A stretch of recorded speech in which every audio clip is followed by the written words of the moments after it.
Shalom, shalom, Israel. Coming back at you with another lesson. Lord willing, this is edifying. First off, giving all praise, all honor, all glories to Yahweh, Bahashem Yahawashai, Bahashem Rachakwadash. Double honors to the apostle and the elder bishops of Great Millstone, and all the teachers out there pushing this word in truth, with truth and sincerity, especially now, risking your lives to do so. May you be of the elect. Shalom to all the Akim and Akwath out there listening and learning. You Israelites, so-called Negroes, Hispanic, Native, and Seminole Indians, who are the true children of Israel, as well as you speckled bird, Israelite foreigners, the Israelites that look like, act like, and take on the customs of all these heathen nations. So to you, I say Shalom. This lesson is brought to you by the Spirit and the power of Yahweh, by Hashem Yahawashai. Yahweh being the true name of our Father, the God of the Bible, the God of the Israelites, by Hashem meaning in the name, and Yahawashi being the only begotten Son of Yahweh, who the world ignorantly calls by the name of JC. And this lesson is going to go out to all you so-called Negroes, Hispanic, Native, and Seminole Indians, right? You Israelites, specifically the women. We don't need you in order to bring back Israel. All right? You broads got it twisted, man. You think that the so-called Negro, Hispanic, Native, and Seminole Indian men need you Negro, Hispanic, Native, and Seminole Indian women. The Israelite man does not need the Israelite woman to bring back Israel when the Lord comes to destroy 2/3 of our people. We can literally have any of these women of different nationalities and bring back Israel, because it's all about the seed. It's about the man. It's not the woman. All right. The women is you're just like a field, and I'm just saying this in a general term, but it's facts. You're just like a field. All right. When we plant our seed within your soil, all right, what comes out is whatever that seed is. Whatever that seed was is the outcome of what comes out of that woman. All right. So what I'm saying is, whatever the father is, that will determine what the baby is, whether it be male or female being born. Whatever the nationality of the man is, the nationality of that child or children. Right? So once again, we don't need you Israelite women to bring back Yasharahla when the Lord destroys 2/3 of our people. All right? So without any further ado, let's get into it. That's the name of this lesson. All right? Israelite service announcement. We don't need the Israelite woman to raise up Yasharahla. All right? Exodus, I'm going to read chapter 1, and I'm going to read 16 through 20. It says, and he said, when ye do the office, and this is Pharaoh, all right? Pharaoh speaking. He said, when you do the office of a midwife to the Hebrew woman and see them upon the stools, and that's another thing right there. He said, see them upon the stools. So back then, when you gave birth, the proper way to give birth is they were in a squatting position. All right, or like in this case with the stool, right? They were in a squatting position. For what? To let gravity do the majority of the work. Laying on your back actually causes more complications, more, giving up the ghost, if you were. Right? And Esau knows this. Right? He just wanted to go ahead and do things contrary to the Lord. He's clean contrary to the Lord. Always has been. All right? But nonetheless, getting back to the point, Exodus chapter 1, and I'm going to read 16 through 20. It says, "And he said, when ye do the office of a midwife to the Hebrew woman, and see them upon the stools, if it be a son, then ye shall kill him. But if it be a daughter, then she shall live. But the midwives feared the Most High, and did not as the king of Egypt commanded them, but saved the men children alive. And the king of Egypt called for the midwives, and said unto them, Why have you done this thing, and have saved the men children alive? And the midwives said unto Pharaoh, Because the Hebrew women are not as the Egyptian women, for they are lively, and are delivered ere the midwives come in unto them." Right? Basically saying that the Israelite women gave birth before they even got there, so they didn't have a choice. All right, and are delivered ere the midwives come in unto them. Therefore the Most High dealt well with the midwives, and the people multiplied and waxed very mighty. Now, let's go back to what Pharaoh said. He said, if they be men, all right, to kill them. All right, it says, if it be a son, then ye shall kill him. But if it be a daughter, then she shall live. So, what is this distinction that's happening here? He's saying to kill the males because he already had the understanding that it's about the seed and not the egg. It's not about the woman. Okay? He said to kill the boys and save the girls. Right? Save the field, but kill the seed. All right? Let's get the book of Isaiah. There's a point being brought up here. This is Isaiah chapter 3. And I'm going to start at verse 15 and work my way over down into Isaiah, the 4th chapter, verse 1. All right? And it reads, Isaiah chapter 3, verse 15. What mean ye that ye beat my people to pieces, and grind the faces of the poor, saith the Lord power of hosts? The daughter of Zion, right? Verse 16. Moreover, Yahweh saith, because the daughters of Zion are haughty, and walk with stretched forth necks and wanton eyes, walking and mincing as they go, and making a tinkling with their feet, as they do this day. All right? You see the nigga woman, how they act. Walk around like they shit don't stink. Right? Stretch forth necks and wanton eyes, walking and mincing as they go, and making a tinkling with their feet. Therefore Yahweh Bahashim Yahushai will smite with a scab the crown of the head of the daughters of Zion, and Yahweh will discover their secret parts. In that day Yahweh will take away the bravery of their tinkling ornaments about their feet, and their calls, and their round tires like the moon, the chains, and the bracelets, and the mufflers, the bonnets. Don't they wear bonnets still today? And the ornaments of the legs, and the headbands, and the tablets, and the earrings, and the rings, and nose jewels, the changeable suits of apparel, and the mantles, and the wimples, and the crisping pins, the glasses, and the fine linen, and the hoods, and the veils. And it shall come to pass. So basically he's saying our women was decked out back then, man. Like top-notch decked out. All right? But there's always a but, right? Verse 24. And it shall come to pass that instead of sweet smell, there shall be stink. Go up to these Israelite women today. Go, especially the Judite woman, man. Smell her, man.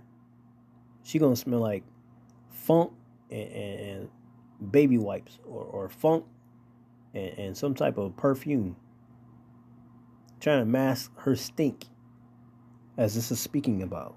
All right?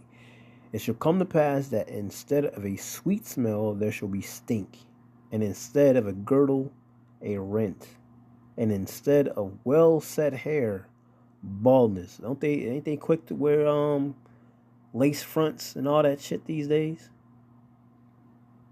Because they're balding, or they are bald. Okay? They put on this front like they got it like that, and everybody in the whole fucking world knows that the nigger woman hair does not grow to her fucking ankles, or down even to the crack of her ass. Everybody knows this, man. But they walk around still to this day like they shit don't stink, flaunting that fake ass hair, fake ass eyelashes, crying they want a real man. Man makes 6 figures a year, tall, black, and handsome, tall, dark, and handsome, 6 figures a year, gotta pay all the bills. Bitch getting Section 8, got fake nails, fake hair, probably got a BBL. But them dainties is getting ready to get cut off thanks to Trump. All right? And this is what's going to happen. Because ain't nothing new under the sun. Isaiah 3:24 again from the top. And it shall come to pass that instead of sweet smell, there shall be stink. And instead of a girdle, a rent. And instead of well set hair, baldness. And instead of a stomacher, a girding of sackcloth, and burning instead of beauty. These hood rats are back today with the same kind of attitude and getting the same treatment. All right? Keep going. Verse 25. Thy men shall fall by the sword, and thy mighty in the war. And her gates shall lament and mourn, and she, being desolate, shall sit upon the ground. See that? Pookie and Ray Ray. Gone. Your ass gonna be looking like you done missed the bus. Your whole life is gone now. Alright? This is Isaiah chapter 4, verse 1. And in that day 7 women shall take hold of one man, and it's not necessarily the number 7. 7 is meaning of completion. It could be, it could be 2, 3, many. All right. And in that day 7 women shall take hold of one man. What kind of man? An Israelite man. That most likely of a prophet. All right. Hold of one man, saying, we will eat our own bread and wear our own apparel. Only let us be called by thy name to take away our reproach. And when it comes to the so-called Roman marriage, 9 times out of 10, the woman does what? Takes on the man's last name. All right, just like as this is going into, right? Let us be called by thy name. Right? The women being called by his name, not theirs, right? And so the point being, this is showing you the importance of the Israelite man, not the woman. It didn't say several men is going to take hold of one Israelite woman. It said several women shall take hold of one man. And we know it's an Israelite man because the whole scripture is about Israel. Right? All throughout the Bible, it tells you who the Lord is dealing with. All right? And that's the point of that. The whole point of that, me reading that, is talking about how these women going to be in a pitiful case in that day during Jacob's trouble. And they're going to be with wanton eyes, man. looking high and low for food, shelter, somebody with answers. The only one that's going to be dealing in that day, and it's going to be around, and that's going to be in a pretty damn good case, is the Israelite man, the prophets. All right? Of course, again, the Lord is going to save 1/3 of our people, but the cream of the crop are the elect. The top of the 1/3 is going to be the elect. Salakia, meaning the 144,000 elect, the ones that's going to be judging the 12 tribes. Underneath those top elect is going to be the rest of the 1/3, right? Those that came back to the statutes, laws, and commandments, the obedience of Yahweh Bahashim Yahweh Shai. Right? I just want to make that clarification. Right? 1/3 of our people are going to be saved in that day. 2/3 of our people are going to be cut off and die because they chose not to come back to the statutes, laws, commandments, the obedience of Yahweh Bashim Yahweh Shai. Right? They did not delight in Yahweh Bashim Yahweh Shai, nor choose none of his ways, but they chose every which way of the heathen and embraced their ways and enjoyed being called what the heathen called them. All right? Whatever colonized name and byword that came across, they was cool with that. They didn't want to be called Israelites. They didn't want to be called by whatever tribe that they came from. Okay? So that, yeah, they took on the ways of Esau, right, and the rest of the heathen, and so they're going to be cut off. 1/3 of our people are going to be saved. The top of that list of the 1/3 are going to be the 144,000 judging the 12 tribes of Israel. All right? And again, going back in the Isaiah 3rd and 4th chapter, this is speaking about how these women are going to be fucked up and needing some answers and looking for whoever got the power. The Israelite man is going to be the one with that power. Okay? We don't need you Israelite women to bring back the 12 tribes. Right? Again, it's going to a point with this. This is 1 Timothy chapter 2, and I'm going to read 13 through 15. It says, "For Adam was first formed, and then Eve. And Adam was not deceived, but the woman, being deceived, was in the transgression. Notwithstanding, she shall be saved in childbearing, if they continue in faith and charity and holiness with sobriety." So, what is this saying? It's saying that a few of you will be saved specifically for childbearing.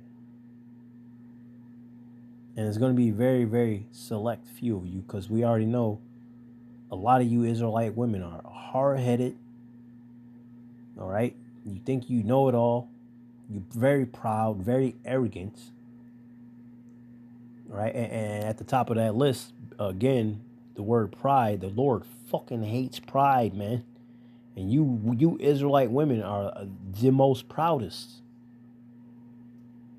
So yes, very few of you will be saved, and those few are going to be the ones that's living right by Yahweh Ba'ashim Yahweh Shai. Those are the ones that are going to be saved for childbearing. All right? This is 1 Corinthians chapter 11. I'm going to read 8 through 9.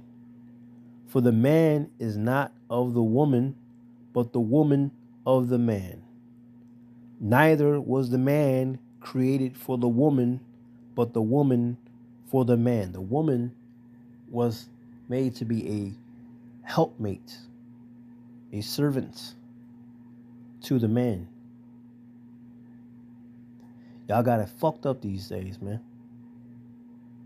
You know, I ain't watching these damn surreal TV shows and shit. Nigga getting down, bending down on one knee, asking a bitch for her hand in marriage.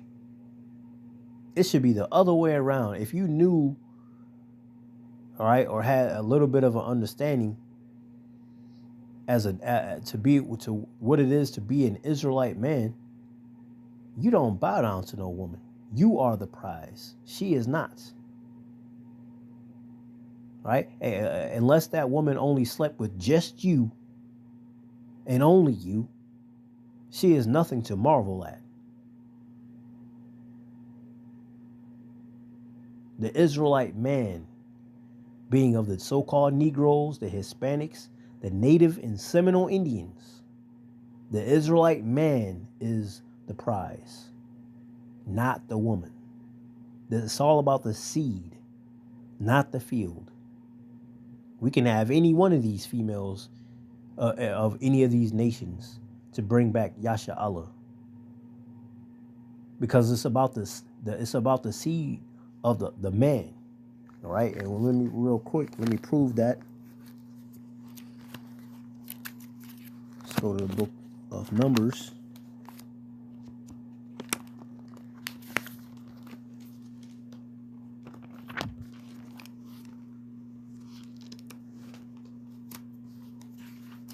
This is Numbers.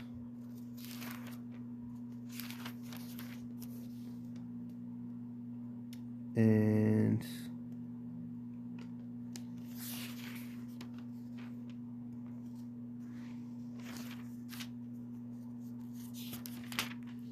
so 13.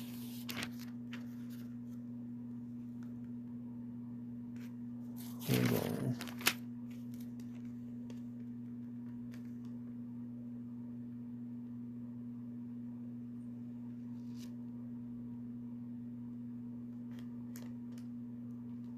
Okay, Con.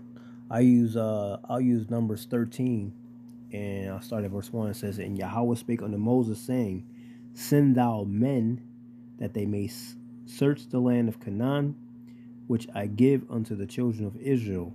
Of every tribe of their fathers shall ye send a man, every one a ruler among them." So there's one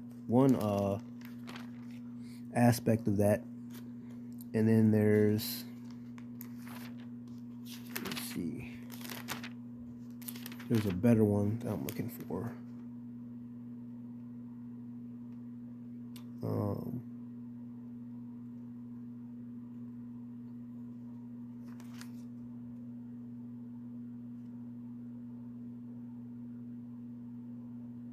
Let's see, is this it?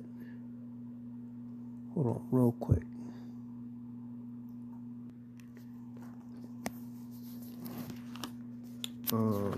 Matter of fact, I'll just do this.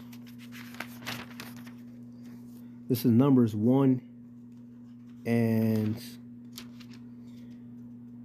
I'll start at verse 17. It says, "And Moses and Aaron took these men which are expressed by their names, and they assembled all the congregation together on the first day of the second month, and they declared their pedigrees after their families by the house of their fathers, according to the number of the names, from 20 years old and upward, by their polls." Right? So again, point being that it's about the pedigree of the father, right? The house of their fathers. Right? It's not about the woman, it's about the man.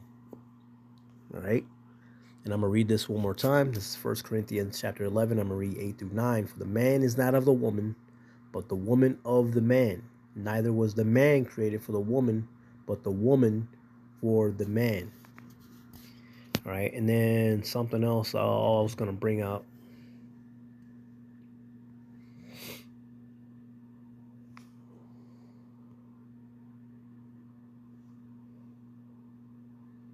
Adult female human, late old English women, plural, women, literally woman man, alteration of with men, plural with men, women, female servants, female servants, female servants. Okay? So, oh yeah. Let's do that too.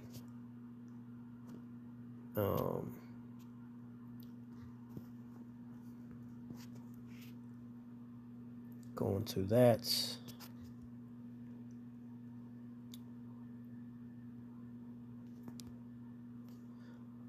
1 Corinthians 11 and verse 9, it says, neither was the man created for the woman, but the woman for the man. And you're going to go into the interlinear.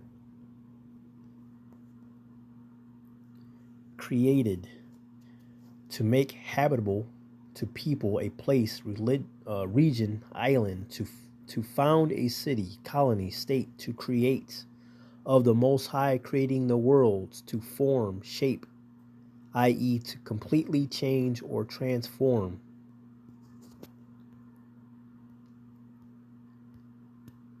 All right.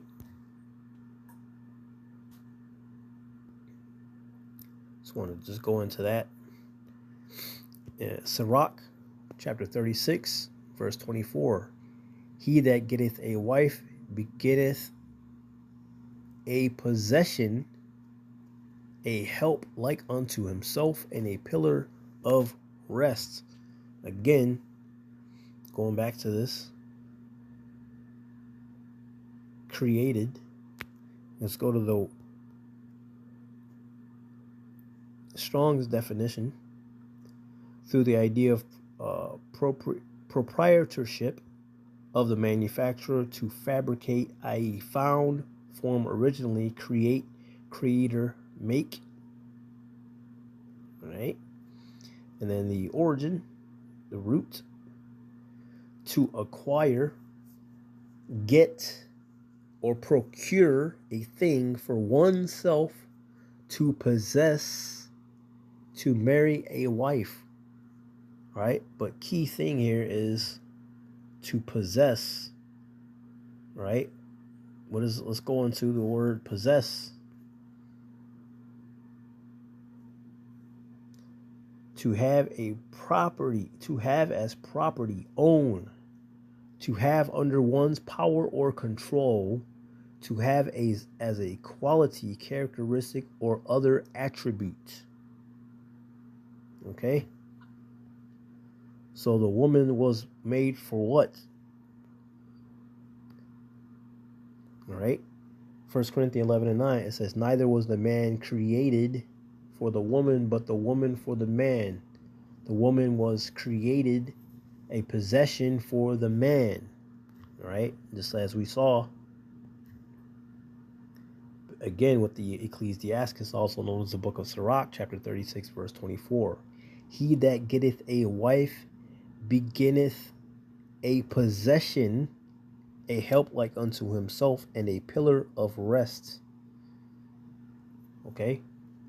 And again, this is about the man, the seed, all right, being the most important, not you women. We can have any one of these females of any nationality and bring back Yasharahla. All right?